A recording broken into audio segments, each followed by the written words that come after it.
எதை நீ பேசியிருந்திருக்கணும்? தேவனை பேசியிருக்கணும். தேவனை பேசினா அதுக்கு பேர் கிருபை. ஜெபத்தை பத்தியே பேசினா அதுக்கு பேரு பிரமாணம்.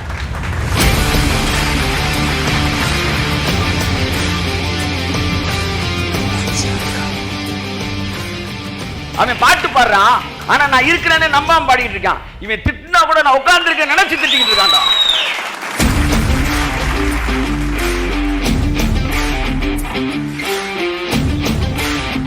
தேவனிடத்தில் சேர்கிறவன் அவர் உண்டென்றும் தம்மிடத்தில் வேண்டிக் கொள்ளுகிறவர்களுக்கு அவர் பலன் அளிக்கிறார் என்று விசுவாசிக்க வேண்டும்.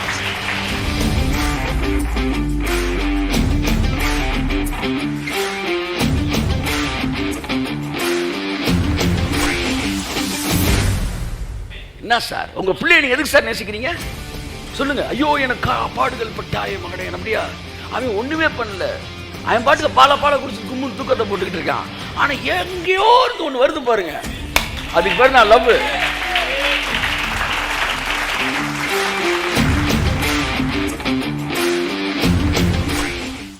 சரி நம்புக்குரியவர்களே, அது போக வந்து ஹவு எந்த ஏரியாவில் வந்து grace preachers we are missing, லவ்வை வந்து எப்படி டோட்டலாக வந்து ஷட் டவுன் பண்ணிவிட்டு கிரேஸை மட்டும் பேசுவது என்பது அது ஒரு ட்ரையான ஒரு ஃபீலை ஜனங்களுக்குள்ள கொண்டு வருது. But evangelist they totally standing on love of God, not grace of God. அந்த லவ் ஆஃப் காடில் நின்று அவங்க வந்து பாடுகளை பற்றி பேசுவாங்க. மக்கள் வந்து சில விஷயங்கள் வேர்ட் ஆஃப் காடுக்கு புறம்பாகவே இருக்கும். ஆனால் மக்கள் நழுவாங்க, கதறுவாங்க, ஏன்னா they are standing in the ground of love. Old டெஸ்டமெண்ட்டில் காட் அப்படி தான் மூவ் பண்ணார். அப்போ அங்கே நிற்கும்போது வந்து எப்படின்னா வந்து எல்லாம் முடிந்தது என்பது ரீச் அதுதான் ரீச் ஆகணும். பட் அதுக்கு முந்தின ஸ்டேஜ் வந்து you have to reach there feelings. இந்த சோலில் வந்து பல பார்ட் இருக்குது. அந்த பார்ட்டில் ஒரு பர்டிகுலர் ஏரியாவுக்குள்ளே போகும்போது தான் பாடிக்கு நீங்கள் வர முடியும். அதில் இந்த ஃபைனல் ஏரியா வந்து ஒரு 3 ஏரியா இருக்குது சோலில். அதில் ஒன்று உணர்ச்சி. இந்த உணர்ச்சிக்குள்ளே நீங்கள் வரும்போது தான் வந்து பாடிக்குள்ளே நீங்கள் வர முடியும். இந்த grace preachers they are missing to reach this part of the soul. அப்போ எந்த ஒரு கிரேஸ் ப்ரீச்சர் அந்த ஏரியாவை ரீச் பண்ணுறானோ அவனுடைய டீச்சிங் எப்போவுமே இன்ஸ்பிரேஷனோடு இருக்கும். அங்கேருந்து எப்படி நீங்கள் பாடிக்குள்ளே வர்றது அப்படின்றது தான். ஸோ வந்து இப்போ பாருங்கள், சில விஷயங்கள் வந்து வேர்ட் ஆஃப் காடுக்கு வெளியில் இருந்து ஜனங்களுக்கு ஆசீர்வாதமாக இருக்க முடியும் என்றால் நீங்கள் 100% வேத வார்த்தைக்கு உட்பட்டவர்களாக இருந்து இதை விட ஆசீர்வாதமாக நீங்கள் இருக்க முடியும். என்னுடைய கேள்வி, நீங்கள் சிலுவையை சுமக்க வேண்டும் என்று உங்கள் சிலுவையை குறித்து பேசி ஒருவருக்கு ஆசீர்வாதம் இருக்க முடியும்னா நீங்கள் அதிலிருந்து கற்றுக்கணும். உங்கள் சிலுவையை பேசி உங்களுக்கு ஆசீர்வாதமாய் ஜனங்களை மாற்றக்கூடிய ஒரு ஊழியராய் முடியும் என்றால் இயேசுவின் சிலுவையை பற்றி நீங்கள் பேசும்போது அதைவிட ஆசீர்வாதமாக அந்த ஜனங்களுக்கு நீங்கள் இருக்க முடியும். ஸோ இங்கே வந்து கிரேஸ் ப்ரீச்சர் என்ன செய்யறதில்ல, அந்த எக்ஸ்பீரியன்ஸ்லாம் ஒதுக்கிறது, அதை ரிஜெக்ட் பண்ணுறது. அது எதை நீங்கள் ரிஜெக்ட் பண்ணுறீங்களோ அது உங்களுக்கு வரவே வராது. எதெல்லாம் நீங்கள் அக்செப்ட் பண்ணுறீங்களோ அதெல்லாம் உங்களுக்கு வரும். That is the secret of என்ன சொல்கிற வந்து இன்வைபிங் ஆர் வந்து as receiving the gifts of the Holy Spirit from other ministers of God. The more you accept other ministers, the more you start operating new gifts of God. அப்போ எந்த கிரவுண்டில் அவங்க நிற்கிறாங்க, எந்த கிரவுண்டில் மூவ் பண்ணுறாங்க, எந்த கிரவுண்ட் நீ மிஸ் பண்ணுற. ஆனால் ஒரு சிலர் வந்து அதை அக்செப்ட் பண்ண மாட்டாங்க. நாங்கள் இதிலே தான் இருப்போம். அதுக்கு ஒரு லெவல் பீப்புள் என்ன செய்வாங்க, ஆசீர்வதிக்கப்பட்டு கொண்டே இருப்பார்கள். அதனால் அந்த லெவலில் நம்ம செல்ஃப் சாட்டிஸ்ஃபைட் ஆகி அப்படியே ஒரு சாட்டிஸ்ஃபேக்டரி ஒர்க்கில் நான் நல்லா இருக்கேன் அப்படின்னு போயிடக்கூடாது.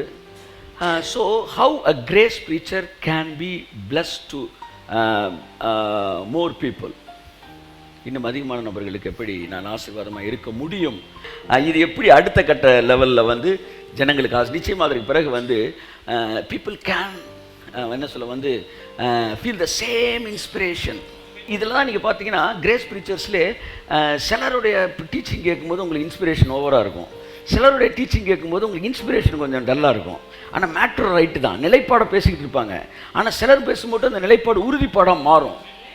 ஆமாம், அது உறுதிப்பாட்டிலேருந்து வெளிப்பாட்டுக்குள்ளே நீ கடந்து வரணும். அந்த வெளிப்பாட்டு மேனிஃபெஸ்டேஷன்.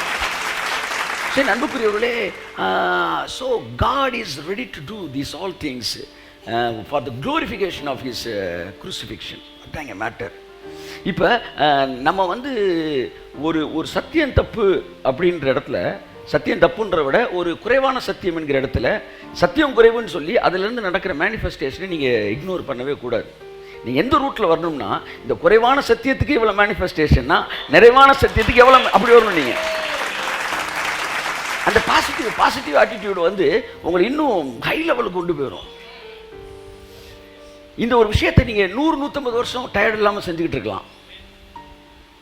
நீங்கள் சுய தியாகத்தில் செய்கிற ஒரு ஊழியத்தை ஒரு 40 வருஷம் 30 வருஷத்தை டயர்டாகி முடிக்கிறோம். இதுக்கு முன்பாக இருந்த எல்லா மினிஸ்டர்ஸும் அப்படி தான் முடிச்சிருக்கிறாங்க. ஆனால் நீங்கள் தேவனுடைய கரையத்தில் நீங்கள் மூவ் பண்ணும்போது ஒரு 100-150 வருஷம் நீங்கள் பாட்டு டயர்டே இல்லாமல் அதே அளவு மகிமையை ஜனங்களுக்குள்ள கொடுத்துக்கிட்டே இருக்கலாம். So find out where we miss.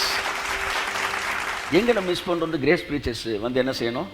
வந்து ஃபைண்ட் அவுட் பண்ணணும். ஃபைண்ட் அவுட் பண்ணி இந்த உலகத்தின் கடைநிலை மனிதனையும் சந்திக்கக்கூடியவனாய் ஒரு கிருபை பிரசங்கிக்க வேண்டும். அந்த நாட்களிலே பவுல், பேதுரு, யாக்கோபு, யோவான் என்கிற பிரசங்கிகள்லாம் எவாஞ்சலிக்கல் ஒர்க் பண்ணும்போது அவங்க வந்து சிலுவை தான் பிரசங்கிச்சாங்க.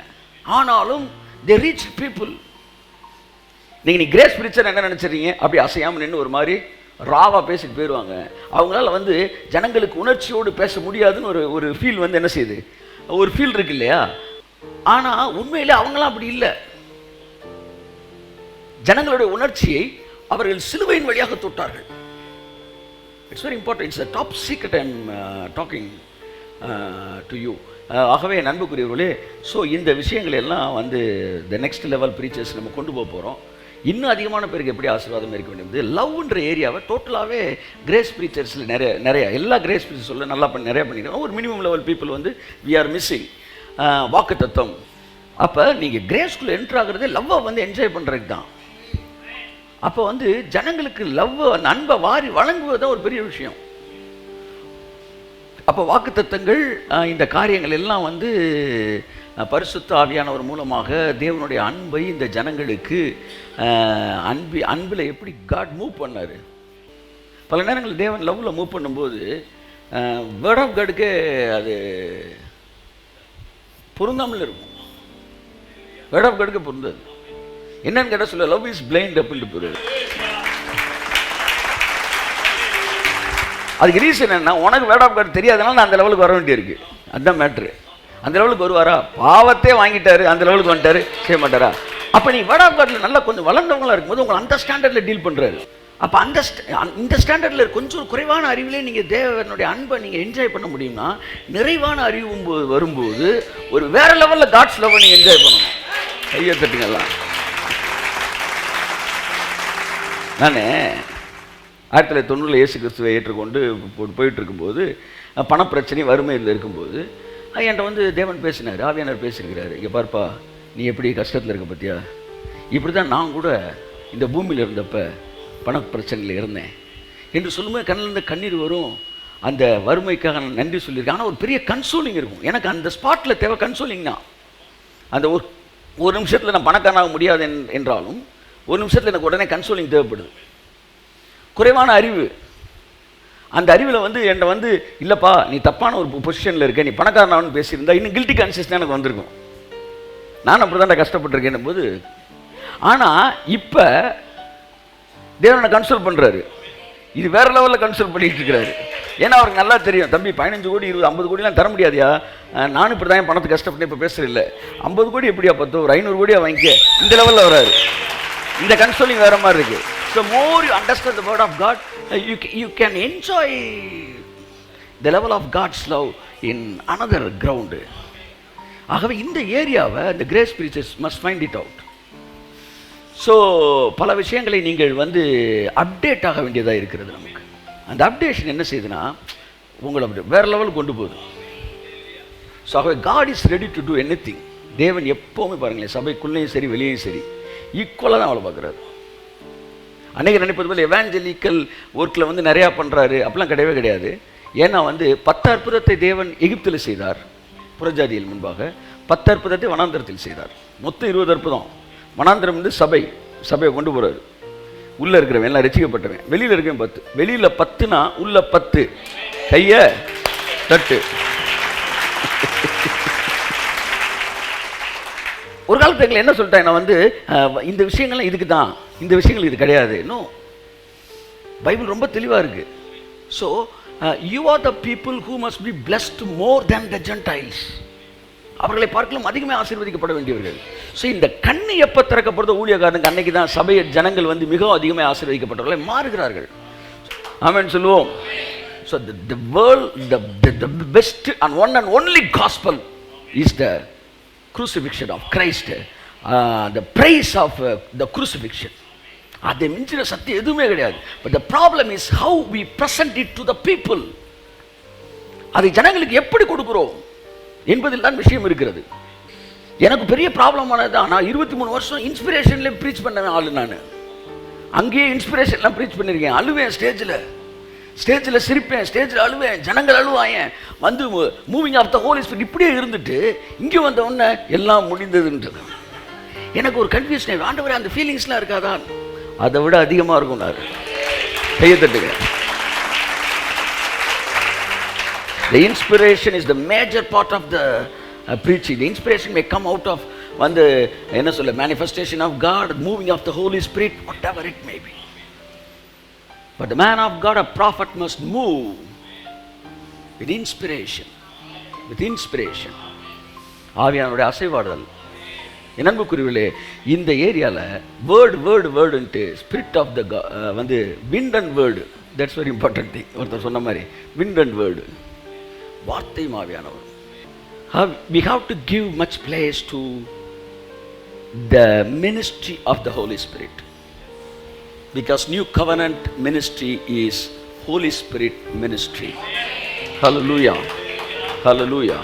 So that's very important thing. I feel now I believe that the Holy Spirit moving is upon you and me. கர்த்தருடைய ஆவியான மத்தியில் இருக்கிறார்.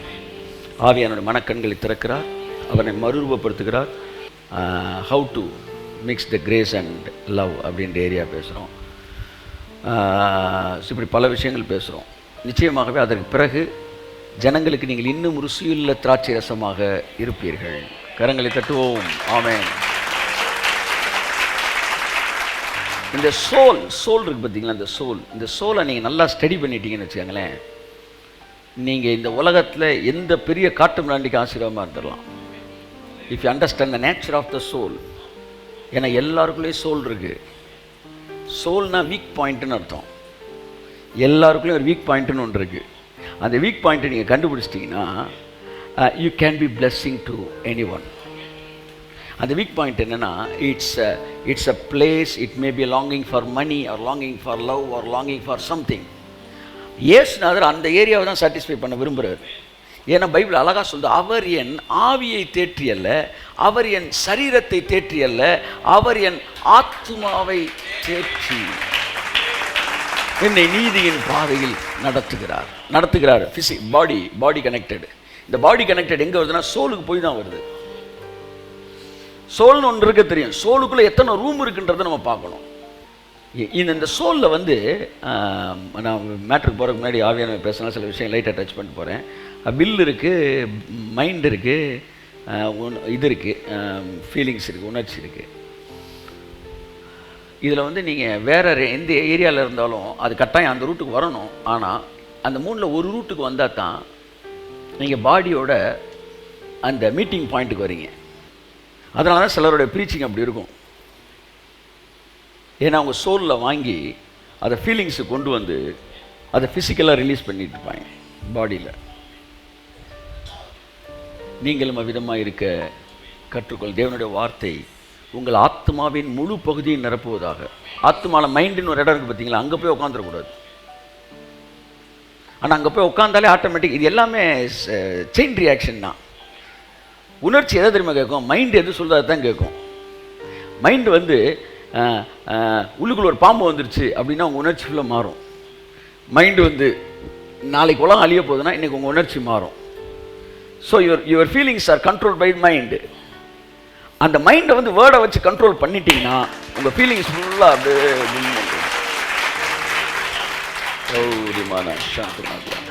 ஹல்லேலூயா. ஸோ நண்புக்குரியவர்களே, ஆகவே இந்த கிரேஸ் ப்ரீச்சிங்கில் next level, how to reach the people, how to inspire the people, how to be more blessing to the people. ஒரு விஷயத்தை உங்களுக்கு நான் சொல்கிறேன், நான் ஏற்பட்டபடி நான் சொல்லிட்டு கடந்து செல்கிறேன். இந்த ஃபீலிங்ஸை ஃபாலோ பண்ணவே கூடாது என்பது தான் ஃபெய்த் டீச்சிங். ஃபீலிங்ஸை வந்து டிமினிஷ் பண்ணணும். ஏன்னா ஃபீலிங்ஸ் சொல்லும் நீ காய்ச்சலாக இருக்குன்னு சொல்லும், ஆனால் வார்த்தை சொல்லுது நீ சுகமாக இருக்கிறேன்னு. அப்போ நீங்கள் ஃபீலிங்ஸ் என்ன செஞ்சு தான் ஆகணும்? இக்னோர் பண்ணி தான் ஆகணும். அப்போ ஃபீலிங்ஸை இக்னோர் பண்ணுமா? அதனால தான் வந்து இப்போ கிரேஸ் ப்ரீச்சர்ஸ்லாம் ரொம்ப அப்படியே ட்ரையாக இருக்கிறாங்க. ஏன்னா ஃபீலிங்ஸுக்கும் அவங்க முக்கியத்துவம் கொடுக்கவே மாட்டாங்க, நிலைப்பாட்டிலே நிற்பாங்க. ஆனால் உறுதிப்பாடுன்னு ஒரு விஷயம் இருக்குது, அது ஃபீலிங்ஸில் தான் இருக்குது. அப்போ ஆவியானவர் என்ன சொன்னார், நான் என்ன சொல்ல வரேன்னா, ஃபீலிங்ஸை வந்து ரொம்ப முக்கியமானது. என்னை பொறுத்தவரை ஃபீலிங்ஸ் வந்து அந்த வேர்டை ரிசீவ் பண்ணால் தான், அந்த உணர்ச்சி ரிசீவ் பண்ணால் தான் பாடியில் அந்த மிரக்கில் நடக்கும். ஆனால் ஃபீலிங்ஸ் இப்போ என்னவா இருக்குது? எதிர்மறையாக பேசிகிட்டு இருக்குது.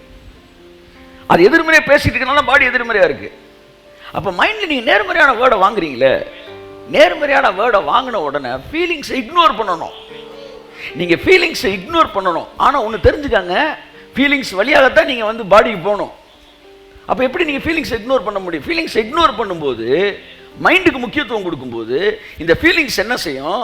மைண்டு சொல்கிற கேட்டு வேறு ஃபீலிங்காக மாறும். நீங்கள் ஃபீலிங்கை இக்னோர் பண்ணுவதன் மூலமாக அந்த ஃபீலிங்ஸை இன்டியூஸ் பண்ண முடியும். கை தட்டுங்க உதவருக்கு. ஸோ நீங்கள் உங்களுடைய உணர்ச்சிகளை வேண்டாம் என்று ஒதுக்குவதன் மூலம் அந்த உணர்ச்சிகளை கட்டுக்குள் கொண்டு வர முடியும். நான் சொல்கிற கேட்குறியான்னா அது என்ன செஞ்சோம்னா வந்து நம்ம சொல்கிற கேட்டுரும். நீங்கள் அது பின்னாடி ஓடினீங்கன்னா அது ஓடிக்கிட்டே இருக்கும். நீ என்ன சொல்கிறது, சோமல்லண்ணே நான் சோமாய் அப்படின் போது கொஞ்சம் நேரத்தில் என்ன ஆகும்னா அந்த ஃபீலிங்ஸ் அப்படியே ட்ரான்ஸ்ஃபார்ம் ஆகும். அதன் மூலம் உங்கள் சரீரம் அப்படியே சோமாயிடும். ஆமென் சொல்லுங்கள். கர்த்தர் நல்லவர். Arrest your thoughts in Jesus' name. If you can arrest your thoughts, you can control your feelings. ஆமென். நல்லா கை தட்டுங்களேன். ஆமென். உன்னால் எண்ணங்களை சிறைப்படுத்த முடியும் என்றால் உன்னால் உணர்ச்சிகளை கட்டுக்குள் வைத்திருக்க முடியும். நான் உங்களுக்கு சொல்லுகிறேன், விபச்சார எண்ணங்களை விட, வேசித்தன எண்ணங்களை விட, கொலைபாதக எண்ணங்களை விட கவலைப்படுகிற எண்ணங்கள் 1000 மடங்கு மோசமானது, 1000 மடங்கு வல்லமையானது உங்களை அழிப்பதற்கு. தெரிஞ்சுக்காங்க. அதனால தான் வந்து கெட்ட சிந்தனை செய்யாத அப்படின்னு 10 தடவை சொன்ன பைபிள் கவலைப்படாதன்னு 300 தடவை சொல்லியிருக்கு.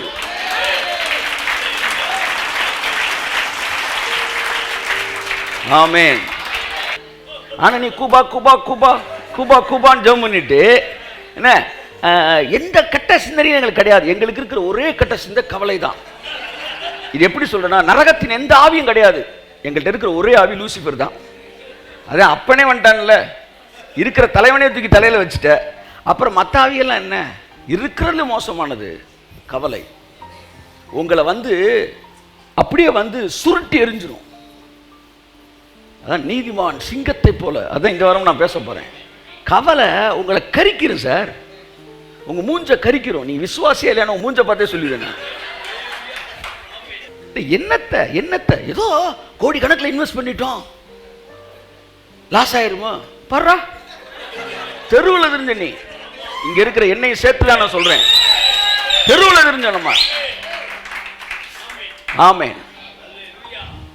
நீ வனாந்தரத்தில் இருந்தபோது உன்னை நான் அழைச்சேன். என்னத்தர இன்வெஸ்ட் பண்ணிட்ட நீனு? 40 வயசு ஆகும்போது எனக்கு ஒரு கல்யாணம் நடக்குமா? கல்யாணத்துக்கு நம்ம அது மும்பரமாக வேலை பார்க்கல, அது வேற விஷயம். வேலையே பார்க்கல, அது உண்மை. ஒருவேளை முடிக்கலான்னு முடிவுக்கு வரும்போது கிடைக்குமாண்ணா? கிடைக்கலண்ணா பர்றா சொல்லு. இல்லைன்னா எப்படி இருந்துட்டு போ, என்னைக்கோ செத்துருக்கணும் நீனு. ஆமாண்டவரே, உசுரை கொடுத்தே பெரிய விஷயம். அவர் தந்துருவார் சார். ஆனால் 4 வார்த்தையாச்சும் கேட்கணும்ல நறுக்குன்னு. என்னத்தை நீ என்னை நம்பி இன்வெஸ்ட் பண்ண நீனு? என்ன நம்பி இன்வெஸ்ட் பண்ணிட்ட நீனு? அரசாங்க வேலை எழுதி கொடுத்து வந்தியா நீ? இல்லை எம்பிபிஎஸ் டாக்டர் சர்டிஃபிகேட்டை கிழிச்சு போட்டு வந்தியா நீ? அம்முட்டி இத்து போனதும் ஒத்து போனதும். அதான் பவுல் சொல்றான், உங்களில் ஞானிகள் அநேகர் இல்லை. ஞானிகளே இல்லைன்னு சொல்லல, இருக்கிறாங்க 4-5 பேர் அங்கே உட்காந்துருக்கிறேன். இங்கேயோ ஞானிகள் அநேகர் இல்லை, பிரபுக்களும் கிடையாது. நீங்க அழைக்கப்பட்ட அழைப்பை பாருங்கள். ஞானிகளை வெட்கப்படுத்தும்படி பைத்தியங்களை தேவன் தெரிந்து கொண்டார். ஒரு ஞானி யோசித்தான அர்த்தம் இருக்கு, ஒரு பைத்திய யோசித்தான என்னங்க அர்த்தம் இருக்கு? ஒரு நேரத்தில் ஒரு ஆளுக்கு தானே ப்ராஃபெட் சொல்லுவாங்க, நான் ஒரே நேரத்தில் 200 பேர் ப்ராஃபிட் சொல்லிட்டு இருக்கிறேன். அதுக்கு 4 பேர் வருவாங்க சார். என் அன்புக்குரியவர்களை புரிஞ்சுக்கங்க, கடவுளை நம்பாட்டி கடவுளை கும்பிடாதீங்க சார். உன்னால இயேசுநாதரை நம்ப முடியலனா இந்த வார்த்தை எத்தனை பேருக்குள்ள விசுவாசத்தை எழுப்பும் தெரியுமா? எதிர்மறையான வார்த்தை நேர்மறையான உணர்வுகளை தரும் என்று எனக்கு தெரியும். உன்னால் கடவுளை விசுவாசிக்க முடியாவிட்டால் கடவுளை கும்பிடாத. நம்ம எல்லாம் அதான் சொன்னா, நான் நிற்பதும் நிர்மூலமாக இருப்பதும் தேவனுடைய கிருபை கிருபை கிருபை கிருபை. நல்ல மனிதரோடு பழகுங்கள், நல்ல சாவகாசம் வைத்திருங்கள், நல்ல வார்த்தைகளை காதுகள் கேளுங்கள். தேவன் உயர்ந்தவர், உயர்ந்த எண்ணங்களுடையவர்களாக இருப்பவர்கள் தான் அவரோடு நடைபெற முடியும். ஆகவே உயர்ந்த எண்ணங்களுடையவர்களாக இருங்கள், அவரை சந்தேகப்படாதீங்க. உலகத்திலே மோசமானது கடவுளை சந்தேகப்படுவதை விட அவரை அவமானப்படுத்துவது வேறு எதுவும் இல்லை. சந்தேகப்படுறவர்கள் அசிங்கப்படுத்துறது உங்களுக்கு தெரியுமா? நமக்கு தெரியல சார். சார் ஒருத்தர் நீங்கள் உங்கள் ஃப்ரெண்டு வாங்க மெட்ராஸுக்கு சேர்ந்து போகணும்னு சொல்லி உங்கள் முன்னாடி ஒரு 10,000 ரூபாய் எண்ணி பையில் வச்சுக்கிறாரு. 2 பேர் உட்காந்துருக்கோம். திடீர்னு நைட்டு முடிச்சுட்டு உங்களை பார்த்துட்டு திரும்ப உங்களை பார்க்குற பையில் ஒரு ரூபாயை பார்க்குறாரு. இதை விட கேவலம் இருக்கா? அதைத்தானம்மா செஞ்சுக்கிட்டு இருக்க நீ. உங்களுக்கு எப்படி இருக்கும்? டே உன் 10,000 ரூபாய் திருடிடுவேனா என்ன பார்க்குற நீ? சந்தேகத்தை விட இந்த உலகத்தில் அவமானப்படுத்துவது எதுவுமே ஒன்றை சந்தேகப்பட்டால் மட்டும் வருது. என்ன எப்படி நீங்கள் சந்தேகப்படலாம்? எப்படி நீங்கள் சந்தேகப்பட? உடனே தீக்குளிக்க போற. தீக்குளி என்ன குளிக்க போற? டீ குடிக்க போறேன். டீ அப்படி சொல்லு. டீ குளிக்க போறேன்னு காதுல கேட்குது. நீயாவது டீ. அப்ப உனக்கு சுருன்னு வருதுல. அப்படித்தான் இன்னைக்கு சோறு போட்டு இன்னைக்கு வரைக்கும் உன்னை வளர்த்து ஆளாக்கி உன்னை உட்கார வச்சு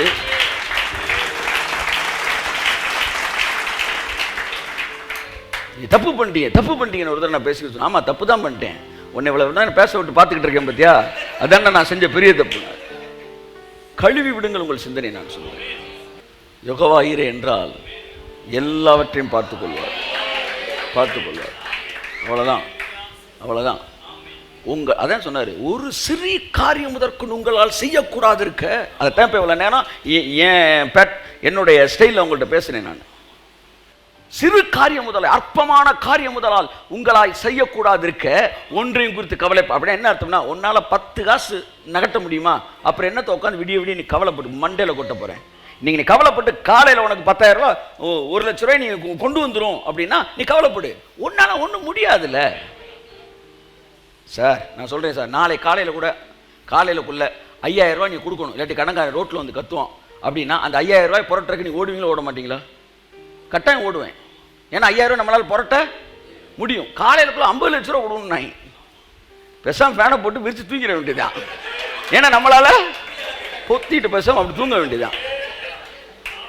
வாயை பொத்திட்டு தூங்குங்க. முடியாதுன்னா அங்கே என்னங்க இது? இவன் லென்ஸை வச்சு இப்படியே பார்த்துக்கிட்டே இருக்கிறான். ஏன் டாக்டர் உன்னால சுகம் தர முடியுமா?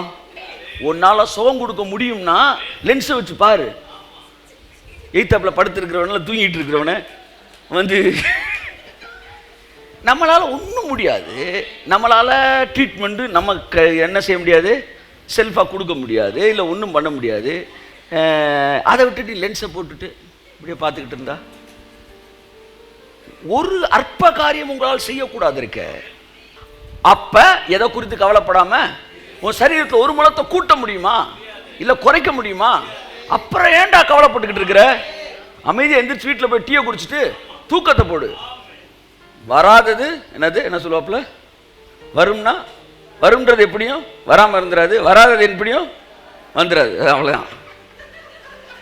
அது ஃபாஸ்ட் ஃபுட்டு கடையில் ஒரு பாய் அந்த காலத்தில் ஒரு 10 வருஷத்துக்கு முன்னாடி சாப்பிட்டுக்கிட்டு இருக்க என் கடையில் எழுதியிருக்காரு, இறைவன் நினைத்ததை ஒருவனும் தடுக்க முடியாது, இறைவன் தடுத்ததை ஒருவனும் கொடுக்க முடியாது. தெளிவாக எழுதியிருக்கார் பாய். இறைவன் கொடுப்பதை ஒருவனும் தடுக்க முடியாது. ஆமாம், நம்ம பொண்ணு பார்த்தோம் 100 பேர் எந்திரிச்சு வேலை பார்த்தாங்க. ஆமாம், தடுக்க முடியலையே. நீங்கள் ஒரு பொண்ணை முடிக்கணும்னு நினச்சிட்டிங்கன்னா அந்த பொண்ணோட தங்கச்சி அக்காவும் சேர்ந்து வேலை பார்த்தா கூட தடுக்க முடியாது சார். பொண்ணோட அம்மா அப்பா நினைச்சா கூட தடுக்க முடியாது சார். ஆமாம், அப்படி ஓடு துட்டி கல்யாணம் கட்டி கொடுத்துருவாரு. இதுக்கு மேலே என்ன சார் வேணும்? ஆனால் கூடாதுன்னு நினச்சிட்டா ஊரே சேர்ந்து நிச்சயம் பண்ணாலும் நடக்காது சார். நடக்காது சார். இயேசு நாமத்தில் எழுதுறேன் சார். அப்போ என்ன எது என் வாழ்க்கையில் நடக்குமோ அது அந்த நேரத்தில் சரியா நடக்கும். ஆமாம், சில வீடுகளுக்குள்ள போது ஜெபிக்க போனீங்கன்னா வீடு மயானம் மாதிரி இருக்கும். இல்லை தொட்டு பார்த்தீங்கன்னா ஃபுல்லாக நெகட்டிவ் வைப்ரேஷன். ஏசு ரத்தத்தை தெளிச்சு உங்கள் வீட்டில் நல்லா நீங்கள் பாசிட்டிவாக பேசுங்க, துதிங்க. என்ன நடக்கும்னா செங்கல்ல ஃபுல்லாக, நான் சொல்கிறேன், செங்கல் சிமெண்ட்ல எல்லாம் அப்படியே பாசிட்டிவ் வைப்ரேஷன் இருக்கும். வேற ஒருத்தன் எதிர்மறையான சூழ்நிலை வீட்டுக்கு வருவான் பார்த்தீங்களா, வந்தான்னா அவன் உங்கள் வீட்டுக்குள்ள வந்தோன்னா பாசிட்டிவ் மைண்ட் செட் வந்துடும். நான் பொழைச்சிருவேன் சார். நான் ஹீலிங் மினிஸ்ட்ரியில் நிறைய டிஃப்ரெண்ட் வெரைட்டி இருக்குது. நான் ஏற்கனவே சொல்லியிருக்கிறேன். அதெல்லாம் சொன்ன புக்ஸில் இருந்து கூட ஹீலிங் போகும். அப்படின்னா அதோட நின்றீங்கன்னு அர்த்தம் கிடையாது. அதை தாண்டி பல வழியில் இருக்குது. அப்படி தான் ஃபாரினில் ஒரு ப்ரீச்சர் இருக்காரு. அந்த ஆள் வேலை என்னன்னா வந்து ஹீலிங் மினிஸ்ட்ரி எப்படி பண்ணுவார்னா, ஒரு பெரிய டென்ட் போட்டிருப்பார். இந்த ரூம் சைஸுக்கு, இந்த ரூமில் பாதி இருக்கும், இந்த ஹால், இந்த சர்ச்சில் பாதி இருக்கும். டென்ட் போட்டு நைட்டு ஃபுல்லாக அந்த மீட்டிங் முன்னாடி ஃபுல்லாக உள்ளே ஜோம் பண்ணிகிட்டே தான் இருப்பார். இப்போ அந்த மீட்டிங் கன்வென்ஷன் நடக்கும் பார்த்தீங்களா, நடக்கிற அன்னைக்கு சோமலாம் வாங்கன்னு சொல்லி என்ன செய்வேன்னா, டென்ட்டோட இந்த பக்கத்தில் அவனை பிடிச்சி உள்ள தள்ளிடுவார். வீல் சோழர் தள்ளிடுவார். அவன் ஐயான்னு உள்ள பாருங்க, அங்கிட்ட இருந்து நடந்து வந்துடுவான். நான் ஜல்லு குருடனை பிடிச்சி உள்ள தள்ளுவாரான். அவன் அங்கிட்டு வரும்போது கண்ணத்தை கர்த்தர் சோப்படுத்துறார். உள்ள இவர் போறதும் கிடையாது, இவர் ஜெபிக்கிறதும் கிடையாது. எல்லாம் அனாயிட்டிங் வேலை பார்க்குது. இதெல்லாம் 93 நான் கேள்விப்பட்டிருக்கிறேன். என்ன sir? Positive vibration. Positive vibration. ஒரு குடும்பத்துக்குள்ள பாசிட்டிவ் வைப்ரேஷன் இருந்தா அந்த குடும்பத்தில் வியாதி இருக்கிறவங்க இருக்கவே முடியாது.